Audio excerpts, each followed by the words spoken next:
ಎಲ್ಲರಿಗೂ ನಮಸ್ಕಾರ. ಇವತ್ತಿನ ಎಪಿಸೋಡು ಬಾಡಿ ತುಂಬ ಲಿಪೊಮಾ ಗಡ್ಡೆಗಳು ಆಗಿರ್ತವೆ. ಲಿಪೊಮಾ ಅಂತಾರೆ, ಗಡ್ಡೆಗಳು ಬೆಳ್ತಿರ್ತವೆ ಬಾಡಿ ತುಂಬ. ಅದಕ್ಕೆ ಕಲರ್ ಥೆರಪಿಯಿಂದ ಪರಿಹಾರ ಮಾಡ್ಬೋದು. ಇದು ಸ್ಪ್ಲೀನ್ ಎನರ್ಜಿ ಲೋ ಆದಾಗ ಈ ಲಿಪೊಮಾ ಗಡ್ಡೆಗಳು ಬೆಳಿತವೆ ಬಾಡಿಯಲ್ಲಿ. ಅದಕ್ಕೆ 2 ಕಲರಿಂದ ಪರಿಹಾರ ಮಾಡ್ಬೋದು. ಒಂದು ಸ್ಕೈ ಬ್ಲೂ, ಮತ್ತೊಂದು ಆರೆಂಜ್. 2 ಕಲರ್ ಹಾಕೋದ್ರಿಂದ ಬಾಡಿಯಲ್ಲಿ ಲಿಪೊಮಾ ಗಡ್ಡೆಗಳಾದರೆ ಅದನ್ನ ಕಡಿಮೆ ಮಾಡ್ಬೋದು.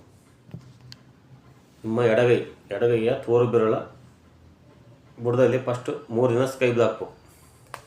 ಬುಡಕ್ಕೆ ಇಲ್ಲಿ ನಿಮ್ಮ ಎಡಗೈ ತೋರು ಬೆರಳ ಬುಡಕ್ಕೆ 3 ದಿನ ಸ್ಕೈ ಬ್ಲೂ ಹಾಕ್ಬೇಕು. ರೌಂಡಾಗಿ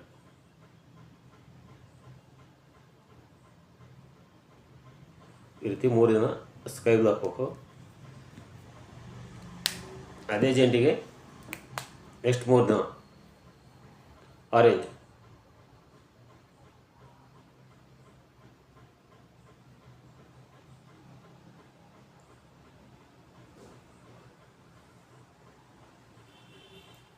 ಈ ರೀತಿ 3 ದಿನ ಸ್ಕೈ ಬ್ಲೂ ಹಾಕ್ಬೇಕು ಇದೇ ಜೆಂಟಿಗೆ. 3 ದಿನ ಮತ್ತು 3 ದಿನ ಆರೆಂಜ್ ಹಾಕಬೇಕು. ಈ ರೀತಿ ಹಾಕ್ತಾ ಬಂದರೆ, ರೊಟೇಷನ್ ಮಾಡಿ ಹಾಕ್ತಾ ಬಂದರೆ ಲಿಪೊಮಾ ಗಡ್ಡೆ ಸಂಪೂರ್ಣವಾಗಿ ಗುಣ ಆಗುತ್ತೆ.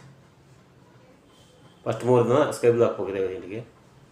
3 ದಿನ ಆದ ನಂತರ ಮತ್ತು 3 ದಿನ ಈ ಆರೆಂಜ್ ಕಲರ್ ಹಾಕೋದ್ರಿಂದ ನಿಮ್ಮ ಬಾಡಿಯಲ್ಲಿ ಇಲ್ಲೇ ಲಿಪೊಮಾ ಗಡ್ಡೆಗಳಾದರೆ ಸಂಪೂರ್ಣವಾಗಿ ಕರಗಿ ಗುಣ ಆಗುತ್ತೆ.